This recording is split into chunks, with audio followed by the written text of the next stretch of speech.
অসমৰ মুখ্যমন্ত্ৰী হিমন্ত বিশ্ব শৰ্মাক শীঘ্ৰেই অপসাৰণ কৰক। মুখ্যমন্ত্ৰীক অপসাৰণৰ দাবীৰে এইবাৰ দেশৰ ৰাষ্ট্ৰপতি আৰু দেশৰ মুখ্য ন্যায়াধীশক আৰ্জি জমিয়ত উলমাই হিন্দৰ। আৰু অসমৰ শেহতীয়া পৰিস্থিতিক লৈ উদ্বিগ্ন এই সংগঠনটো। মুখ্যমন্ত্ৰী হিমন্ত বিশ্ব শৰ্মাক শীঘ্ৰেই অপসাৰণ কৰক। ঘৃণা বিয়পাৰ বাবে গোচৰ ৰুজু কৰক হিমন্ত বিশ্ব শৰ্মাৰ বিৰুদ্ধে। মুখ্যমন্ত্ৰীৰ বিৰুদ্ধে নৰসংহাৰক প্ৰস্তাৱ এইবাৰ জমিয়ত উলমাই হিন্দৰ। মৌলানা আৰছাদ মাদানীৰ অধ্যক্ষতাত হিমন্ত বিশ্ব শৰ্মাৰ বিৰুদ্ধে অনুষ্ঠিত হয় সভা।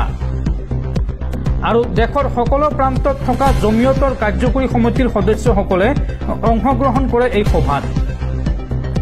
আৰু অসমৰ শেহতীয়া পৰিস্থিতিক লৈ উদ্বিগ্ন জমিয়ত উলমাই হিন্দ। পেলেষ্টাইনৰ সৈতে তুলনা অসমৰ বৰ্তমানৰ পৰিস্থিতি। 50,000ৰো অধিক পৰিয়ালৰ উচ্ছেদক লৈ উদ্বিগ্নতা প্ৰকাশ কৰিছে এই সংগঠনটোৱে।